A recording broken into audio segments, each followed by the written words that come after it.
नमस्कार, ये आकाशवाणी चंडीगढ़ है। अब आप पंकज धीमान से प्रादेशिक समाचार सुनिए। पहले इस बुलेटिन के मुख्य समाचार। केंद्रीय रसायन एवं उर्वरक मंत्री जगत प्रकाश नड्डा ने कहा, मुक्त व्यापार समझौते भारतीय उद्योग के लिए वैश्विक स्तर पर विस्तार के नए मौके खोलेंगे। हरियाणा में भारतीय जनता पार्टी ने राज्यसभा चुनाव के लिए संजय भाटिया को उम्मीदवार बनाया। करनाल की बेटी दीक्षा गोयल ने चार्टर्ड अकाउंटेंट की परीक्षा में अखिल भारतीय स्तर पर पहला स्थान प्राप्त किया। हरियाणा और चंडीगढ़ में आज होली का त्यौहार हर्षोल्लास के साथ मनाया गया और जींद में विधानसभा अध्यक्ष डॉक्टर कृष्ण मिड्डा ने होली मिलन समारोह का आयोजन किया और बल्लभगढ़ में हरियाणा सरकार द्वारा रंगोत्सव का आयोजन किया गया। अब समाचार विस्तार से। केंद्रीय रसायन एवं उर्वरक मंत्री जगत प्रकाश नड्डा ने कहा है कि बायोफार्मा शक्ति और 3 विशिष्ट रसायन पार्क के लिए 13,000 करोड़ रुपए का बजटीय प्रावधान भारत के भविष्य के लिए रणनीतिक दांव है। बजट के बाद आर्थिक विकास को बनाए रखने और मजबूत करने के थीम पर हुए वेबिनार को संबोधित करते हुए उन्होंने कहा कि मुक्त व्यापार समझौते विकसित भारत के लिए एक गेटवे हैं और भारतीय उद्योग के लिए वैश्विक स्तर पर विस्तार के नए मौके खोलेंगे।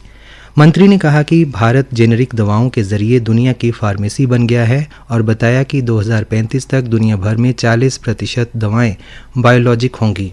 उन्होंने कहा कि 2030 तक $300 बिलियन के पेटेंट खत्म होने वाले हैं, इसलिए भारत के लिए बायोलॉजिक की ओर बढ़ने का यह सही समय है। श्री नड्डा ने कहा कि बायोफार्मा मिशन के तहत अगले 5 सालों के लिए 10,000 करोड़ रुपए दिए गए हैं। उन्होंने शोध और नवाचार को बढ़ावा देने के लिए देश भर में 1,000 क्लिनिकल ट्रायल साइट्स विकसित करने की योजना पर भी जोर दिया।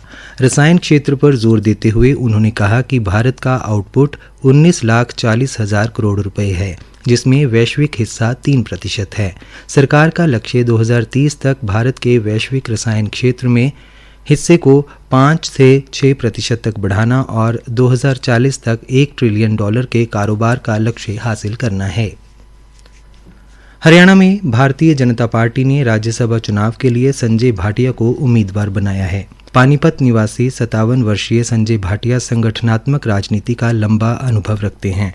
उनका जन्म हरियाणा के पानीपत जिले में हुआ और उन्होंने कुरुक्षेत्र विश्वविद्यालय से स्नातक की शिक्षा प्राप्त की। वे राष्ट्रीय स्वयंसेवक संघ की पृष्ठभूमि से आते हैं और भाजपा में प्रदेश महामंत्री जैसे महत्वपूर्ण पदों पर रह चुके हैं। उन्हें हरियाणा के पूर्व मुख्यमंत्री मनोहर लाल का करीबी माना जाता है। श्री संजय भाटिया करनाल लोकसभा सीट से सांसद भी रह चुके हैं। उन्होंने वर्ष 2019 में अपने पहले ही चुनाव में ऐतिहासिक जीत दर्ज की थी। भाटिया गृह मामलों की स्थायी समिति, सांसदों के वेतन एवं भत्तों संबंधित संयुक्त समिति तथा सूक्ष्म, लघु एवं मध्यम उद्यम मंत्रालय की परामर्शदात्री समिति के सदस्य भी रहे हैं। करनाल की बेटी दीक्षा गोयल ने देश की कठिन पेशेवर परीक्षाओं में गिनी जाने वाली चार्टर्ड अकाउंटेंट परीक्षा में अखिल भारतीय स्तर पर पहला स्थान प्राप्त किया। भारतीय चार्टर्ड अकाउंटेंट्स संस्थान द्वारा घोषित वर्ष 2026 के सीए अंतिम वर्ष की परीक्षा के परिणामों में दीक्षा गोयल ने 600 में से 486 अंक हासिल किए हैं। सीए की परीक्षा में दीक्षा का कुल प्रतिशत 81% रहा, जो एक शानदार उपलब्धि है। दीक्षा ने मीडिया से बातचीत में अपनी सफलता के श्रेय अपने स्कूल के सभी अध्यापकों को दिया। इस वर्ष की मेरिट सूची में पांवटा साहिब निवासी अनिरुद्ध गर्ग दूसरे स्थान पर रहे हैं। उन्होंने 452 अंक प्राप्त किए। तीसरे स्थान पर नई दिल्ली के ऋषभ जैन और सोनीपत के ध्रुव टेम्बला ने समान अंक हासिल कर संयुक्त रूप से जगह बनाई। दोनों ने 451 अंक हासिल किए। सीए फाइनल परीक्षा में इस वर्ष कुल 7,590 अभ्यर्थी सफल घोषित किए गए। प्रादेशिक समाचार आकाशवाणी चंडीगढ़ से प्रसारित किए जा रहे हैं। हमारे बुलेटिनों और ताज़ा समाचारों के लिए आप हमारी वेबसाइट newsonair.gov.in पर लॉगिन कर सकते हैं। ये समाचार हमारे यूट्यूब चैनल और x handle Akashvani news Chandigarh पर भी उपलब्ध हैं। हरियाणा और चंडीगढ़ में आज होली का त्यौहार हर्षोल्लास और उत्साह के साथ मनाया गया। त्यौहार के मद्देनज़र जिला प्रशासन और पुलिस विभाग की ओर से सुरक्षा के कड़े बंदोबस्त किए गए थे। अंबाला से हमारे संवाददाता ने बताया कि शहर के विभिन्न इलाकों में लोगों ने एक दूसरे को गुलाल लगाकर शुभकामनाएं दी। बच्चों और युवाओं में होली को लेकर खासा उत्साह देखने को मिला। वहीं बुजुर्गों ने भी पारंपरिक अंदाज में होली का आनंद लिया। शहर के प्रमुख बाजारों और कॉलोनियों में लोग रंगों की बौछार के बीच ढोल की थाप पर झूमते नजर आए। कई स्थानों पर सामूहिक होली मिलन समारोह का आयोजन भी किया गया। हरियाणा लोक भवन में भी होली मिलन का आयोजन किया गया। हरियाणा के मुख्यमंत्री नायब सिंह सैनी और उनकी धर्मपत्नी श्रीमती सुमन सैनी ने लोक भवन में आयोजित समारोह में शिरकत की। चंडीगढ़ में आयोजित इस समारोह में उन्होंने राज्यपाल प्रोफेसर असीम कुमार घोष और उनकी धर्मपत्नी श्रीमती मित्रा घोष को होली पर बधाई एवं शुभकामनाएं दी। पानीपत में भी आज धुलेंडी का पर्व बड़ी धूमधाम से मनाया गया। हरियाणा के विकास एवं पंचायत मंत्री कृष्ण लाल पंवार और शिक्षा मंत्री महिपाल ढांडा ने प्रदेशवासियों को बुराई पर अच्छाई की जीत व भाईचारे के प्रतीक होली की बधाई एवं शुभकामनाएं दी। अपने संदेश में उन्होंने कहा कि रंगों का त्यौहार होली प्रेम, भाईचारे और सामाजिक सौहार्द का प्रतीक पर्व है, जो हमें आपसी मतभेद भुलाकर एक दूसरे के साथ खुशियां बांटने की प्रेरणा देता है।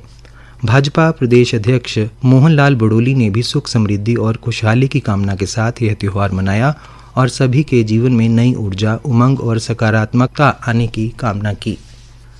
जींद में आज होली मिलन समारोह का आयोजन किया गया। विधानसभा उपाध्यक्ष डॉक्टर कृष्ण मिड्डा ने हर्षोल्लास और सौहार्दपूर्ण वातावरण में क्षेत्रवासियों के साथ रंग व गुलाल की होली खेली। विधानसभा उपाध्यक्ष ने कहा कि इस त्यौहार के पावन अवसर पर क्षेत्रवासियों से मिलना, होली की शुभकामनाएं देना और मिठाई का आदान प्रदान करना बेहद सुखद अनुभव रहा। उन्होंने कहा कि इस दौरान उन्हें स्थानीय नागरिकों से सीधे संवाद करने और उनकी समस्याएं सुनने का भी अवसर मिला। उन्होंने बताया कि होली मिलन के साथ साथ क्षेत्र के विभिन्न गांवों और वार्डों से आए लोगों ने अपनी समस्याएं उनके समक्ष रखीं, जिनके समाधान के लिए मौके पर ही संबंधित अधिकारियों को आवश्यक दिशा निर्देश दिए गए। उन्होंने कहा कि जनता से सीधा संवाद ही लोकतंत्र की सबसे बड़ी ताकत है और जन समस्याओं का त्वरित समाधान उनकी प्राथमिकता है। इस दौरान उन्होंने हरियाणा सरकार द्वारा हाल ही में पेश किए गए वर्ष 2026-27 के बजट की सराहना करते हुए कहा कि बजट प्रदेश के हर वर्ग को ध्यान में रखकर किया गया है। चाहे खिलाड़ी हों, महिलाएं हों, किसान हों या व्यापारी वर्ग, बजट में सभी के हितों का ध्यान रखा गया है। उन्होंने कहा कि बजट प्रदेश के समग्र विकास पर केंद्रित है और इससे हरियाणा को दीर्घकालिक लाभ मिलेगा। विपक्ष द्वारा बजट पर उठाए जा रहे सवालों पर प्रतिक्रिया देते हुए उन्होंने कहा कि विपक्ष का काम सवाल उठाना है, लेकिन बजट पर विस्तृत चर्चा के दौरान सभी तथ्य स्पष्ट हो जाएंगे। हरियाणा सरकार द्वारा आज बल्लभगढ़ के ऐतिहासिक राजा नाहर सिंह महल में रंगोत्सव 2026 का आयोजन किया गया। कार्यक्रम का संचालन हरियाणा पर्यटन निगम के माध्यम से किया गया, जिसमें शहर के गणमान्य नागरिकों ने उत्साहपूर्वक भाग लिया। कार्यक्रम में होली के पारंपरिक गीत, संगीत और रंगोत्सव ने सभी को आनंदित किया। इस अवसर पर बोलते हुए कार्यक्रम के मुख्य अतिथि स्थानीय विधायक एवं पूर्व कैबिनेट मंत्री मूलचंद शर्मा ने कहा कि सरकार द्वारा पहली बार इस तरह सरकारी स्तर पर होली मिलन समारोह आयोजित किया गया है। उन्होंने कहा कि यह प्रयास प्रदेश की सांस्कृतिक विरासत को सहेजने की दिशा में महत्वपूर्ण कदम है। ऐसे आयोजन सामाजिक समरसता और भाईचारे को भी बढ़ावा देते हैं। उन्होंने भाजपा नेता संजय भाटिया को राज्यसभा उम्मीदवार बनाए जाने पर प्रसन्नता व्यक्त करते हुए कि इसे प्रदेश के लिए गर्व का विषय बताया। साथ ही हाल ही में प्रस्तुत राज्य बजट को जनहितैषी बताते हुए उन्होंने कहा कि यह प्रदेश के विकास को नई गति देगा। हरियाणा राज्य सतर्कता एवं भ्रष्टाचार निरोधक ब्यूरो की गुरुग्राम की टीम ने गुरुग्राम नगर निगम में तैनात गांव पलड़ा निवासी हेल्पर कपिल को 40,000 रुपये रिश्वत लेते हुए रंगे हाथ गिरफ्तार किया है। इस संबंध में भ्रष्टाचार निवारण अधिनियम एवं भारतीय न्याय संहिता की धाराओं के तहत मामला दर्ज किया गया है। राज्य सतर्कता एवं भ्रष्टाचार निरोधक ब्यूरो के प्रवक्ता ने बताया कि आरोपी ने एक व्यक्ति के घर के निर्माण कार्य को न रुकवाने के एवज में 50,000 रुपये की रिश्वत की मांग की थी। बातचीत के बाद 40,000 रुपये में सौदा तय हुआ था। मुख्य समाचार एक बार फिर।